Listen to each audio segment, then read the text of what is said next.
The medical director of one of the best-performing hospitals in the country has told Sky News he's nervous about the prospect of the NHS facing its worst winter on record.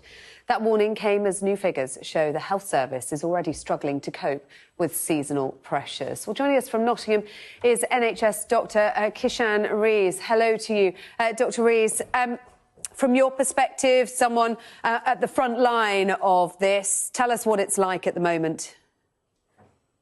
Sure. I mean, it's not really a surprise. In January 2018, 68 NHS consultants that headed up their services wrote a letter to the Prime Minister, Mrs May, saying that what the situation that's breaking as we're thinking about it and then talking about it now was on the cards. So as a doctor that works on the front line, I have to say it was foreseen.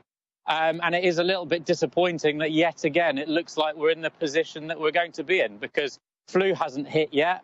And also it hasn't got really, really cold either. Yeah, I mean, there has been NHS planning, a big push on flu vaccinations, although some concern, isn't there, about the level of take-up of those vaccinations. Extended hours at GP surgeries, later openings, weekend openings, for example. Are you seeing those making a difference? I mean, interestingly, the extended opening hours for GPs, actually, there were some studies that came out, which, whilst I can't reference, I can remember them. They're actually saying they didn't actually make that much of a difference. And I think the trouble that we have is the NHS does not operate in a vacuum. The NHS operates in a society which is increasingly fractured and arguably dysfunctional. So the issues and the challenges that the NHS face are within society in a larger degree as well. So I think we need to bear in mind there's so many other facets that feed into this. It is not just that the NHS is failing, and we've got to be really careful that that narrative isn't pushed. So tell us what it is like in an A&E department, not even in the middle of the winter crisis, which is forecast at the moment, but what is it like to work there and what pressures are you under? Sure. I mean, it's incredibly busy. There's lots of staff that are very motivated, highly trained. They do their best for patients. And certainly when I'm working shifts in A&E, I've got a great team around me.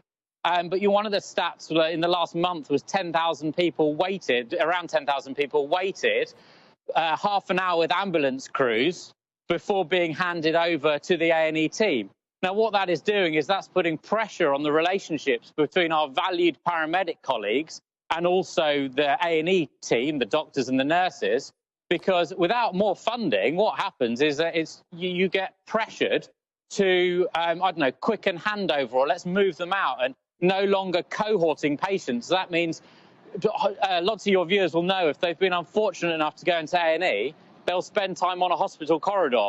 In the past, what some trusts do is the ambulance crews, they cohort, so they look after a group of patients in the corridor rather than keeping every single ambulance in the hospital, which means the response times can take hours. So it's incredibly pressured, but there's hard-working, motivated staff from across the EU.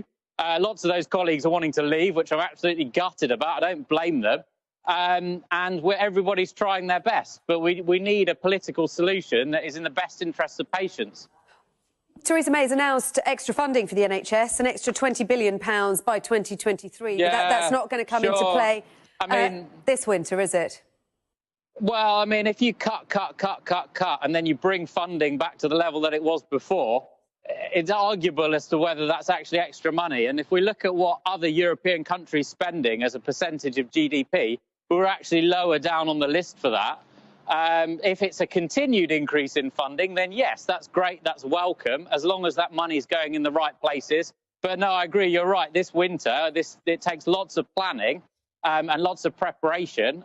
So this winter, I mean, patients need to be aware that doctors and nurses are aware and the whole team are working as well as they can.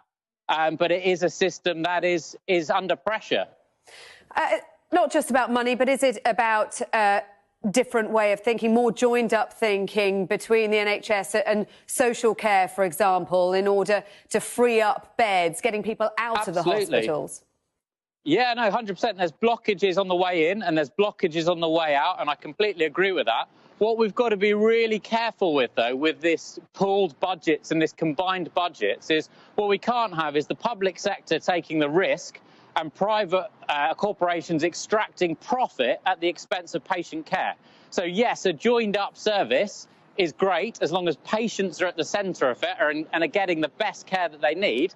But we've got to be careful that people aren't extracting valuable money out of the NHS, which should be going on frontline patient care. You've talked about staff doing their absolute best in a pressurised situation. What about staff morale? We have discussed in the past the difficulty to recruit, particularly into jobs like yours in A&E, big gaps in rotas. What is morale like? Yeah, while the patients going into A&E might not realise it because the people put on a professional face and they will obviously look after the patients, but morale is obviously struggling.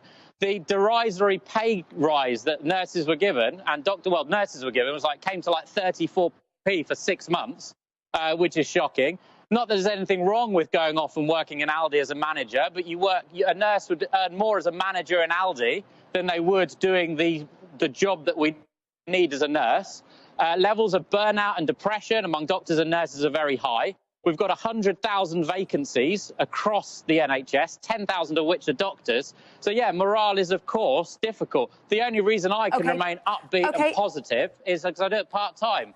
Kishan Rees, thanks very much indeed. Sorry to cut you short there. We're going to cross over to the EU news conference in Brussels.